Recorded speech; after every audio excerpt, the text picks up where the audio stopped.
Hello दोस्तों, आज की कहानी है बात बात पर झूठ बोले बीवी। शादी के कुछ साल बीत जाने के बाद शीतल का स्वभाव बदल गया। एक रोज राहुल जब ऑफिस जा रहा होता है तो शीतल राहुल से कहती है, सुनो जी, न जाने क्यों मुझे ऐसा लगता है कि आप उसे प्यार नहीं करते हो। ना कहीं बाहर घुमाने ले जाते हो, ना कोई शॉपिंग कराने ले जाते हो। सुबह सुबह आज तुमने क्या खा लिया है जो ऐसी बातें कर रही हो? और पिछले महीने ही तो मैंने तुम्हें शॉपिंग पर ले गया था। और भला मैंने कभी किसी चीज के लिए मना किया है तुम्हें क्या? बताओ। अरे, जो भी तुम्हें पसंद है वह तुम अपने लिए खरीद सकती हो। पड़ोस के दिव्या के पति उनसे कितना प्यार करते हैं। कल ही वे दिव्या जी के लिए सोने का सेट लेकर आए हैं। एक आप हो, कितने सालों से मेरे लिए सोने का कुछ भी नहीं लाए हो। अगर आप भी मेरे लिए सोने का सेट नहीं लाए तो देख लेना, मैं आपसे बात नहीं करूंगी। राहुल बिना कुछ बोले वहां से चला जाता है।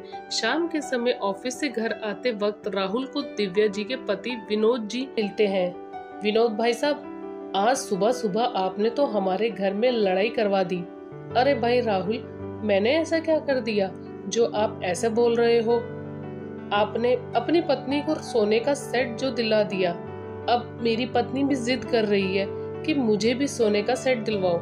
राहुल भाई, ये क्या बोल रहे हो? मैंने अपनी पत्नी को कोई सेट नहीं दिलवाया। अगर यकीन नहीं होता तो तुम दिव्या से ही पूछ लो। दिव्या दूर खड़ी सब्जी खरीद रही होती है। विनोद दिव्या को आवाज लगाकर अपने पास बुलाता है। दिव्या आवाज सुनकर विनोद के पास आती है। दिव्या, तुमने शीतल बहन से झूठ क्यों बोला कि मैंने तुम्हें सोने का सेट दिलाया है? अरे भला मैं क्यों झूठ बोलूंगी? और वैसे भी शीतल से तो न जाने मेरी कब से बात नहीं हुई। जब देखो बात बात पर झूठ बोलती रहती है। राहुल दिव्या जी की बात सुनकर गुस्से से घर जाता है और शीतल से ऊंची आवाज में बोलता है, शीतल, तुमने एक सेट के लिए मुझसे झूठ बोला? जी, मगर सफाई देने की कोई जरूरत नहीं है मुझे। दिव्या जी ने सब बता दिया है। हद होती है झूठ बोलने की।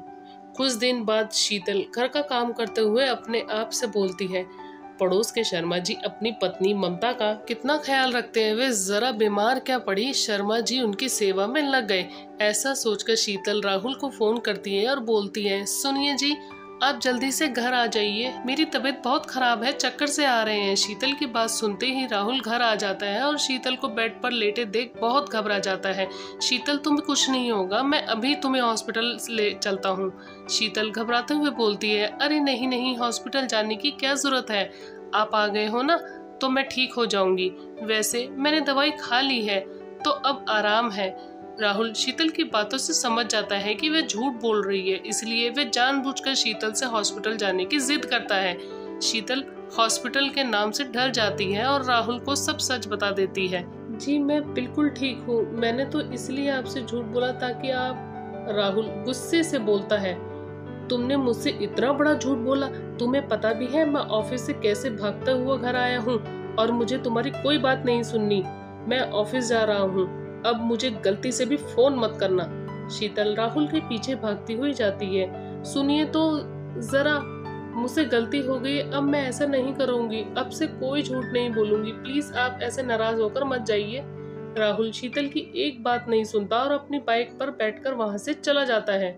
शीतल राहुल के पीछे भागती है कि तभी वह भागते हुए सड़क पर गिर जाती है। उसके सर पर काफी चोट आती है। शीतल जैसे तैसे घर आती है और राहुल को फोन करती है, सुनिए जी, सड़क पर गिरने की वजह से मेरे सर में काफी चोट आई है। आप।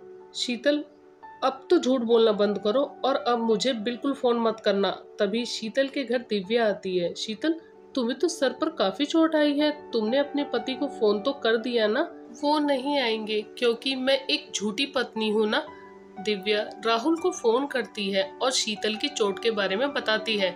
राहुल दिव्या जी की बात सुनकर तुरंत घर आता है। शीतल, तुम्हें तो बहुत चोट लगी है, देखा, तुम्हारे झूठ बोलने की वजह से आज मैं तुम्हारे सच को भी झूठ मान बैठा।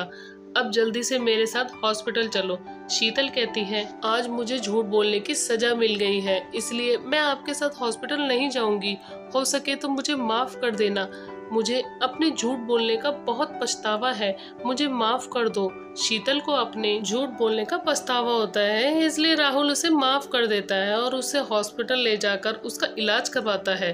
शीतल राहुल से वादा करती है कि अब से वह कभी झूठ नहीं बोलेगी। दोस्तों, आपको ये कहानी कैसी लगी हमें कमेंट करके जरूर बताएं।